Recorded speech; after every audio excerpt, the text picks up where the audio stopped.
Israel Hamas যুদ্ধ কবে শেষ হবে? স্বাধীন ফিলিস্তিনি রাষ্ট্র কি প্রতিষ্ঠা হবে না? কবে ফিরতে পারবেন নিজেদের ভিটে মাটিতে?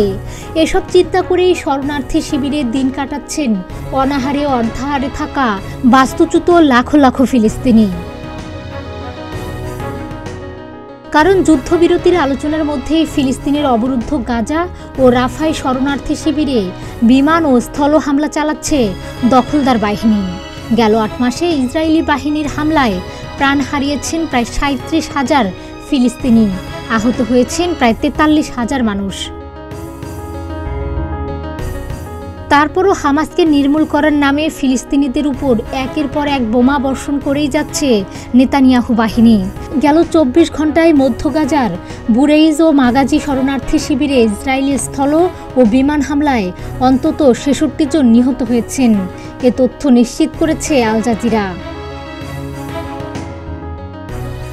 স্থানীয়রা জানান, ঘনবসতিপূর্ণ বিভিন্ন শিবির সহ মধ্য গাজার পূর্বাঞ্চলে এখন হামলা চালাচ্ছে দখলদার বাহিনী।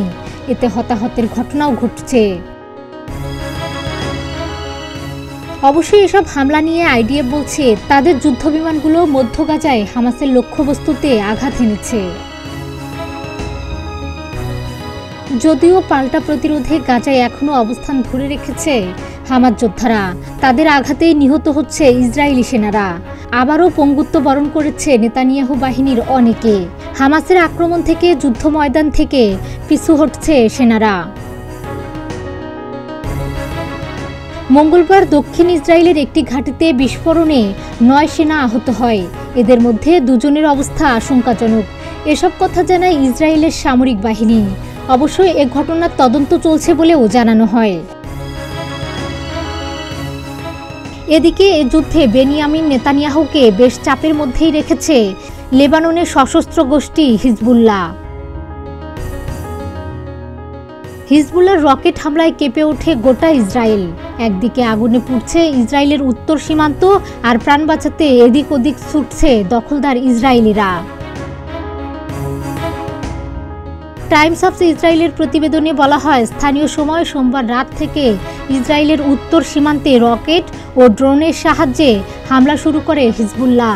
দেশটির উত্তরাঞ্চল লক্ষ্য করে একগুচ্ছ রকেট আর ড্রোন ছোড়ে তারা। লেবাননের সশস্ত্র গোষ্ঠীর এই হামলা নিয়ে মুখ খুললেন আইডিএফের chief of staff lieutenant general Herzi Halevi. তিনি জানান, ইসরায়েলে বড় ধরনের হামলা চালিয়েছে হিজবুল্লাহ, তবে হিজবুল্লাহর বিরুদ্ধে যুদ্ধের জন্য প্রস্তুত আইডিএফ। হারজি হালেভি আরও জানান, ইসরায়েলের শক্তিশালী প্রতিরক্ষা আছে, আক্রমণ করার প্রস্তুতি আছে, তারা একটি সিদ্ধান্তের দিকে এগিয়ে যাচ্ছে। এর আগে গত রোববার ইসরায়েলের উত্তরে রকেট নিক্ষেপ করে হিজবুল্লাহ যোদ্ধারা। এ সময় রকেটের শ্রেষ্ঠ আগুনে পুড়ে যায় প্রায় ১০ বর্গ কিলোমিটার এলাকা।